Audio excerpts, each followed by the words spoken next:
না করো না, বকবে ভাইজানেরা। তোমার আগে বলবে না তো। হ্যাঁ,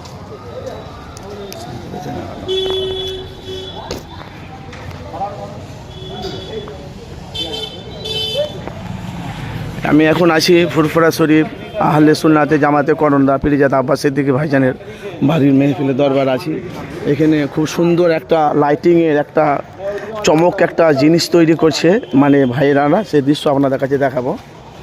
মানে লাইটে যে লাইটে যখন রাতে যখন জ্বালাবে তখন চারিদিকে গোল হয়ে জিনিসটা ঘুরবে। দেখো খুব সুন্দর দেখেছি, আলহামদুলিল্লাহ দেখতে খুব ভালো লাগবে। সে ছাউনির মতন, যে বাইরে যেরকম হোটেল যেরকম থাকে না সেগুলোর মতন তৈরি করছে। দেখুন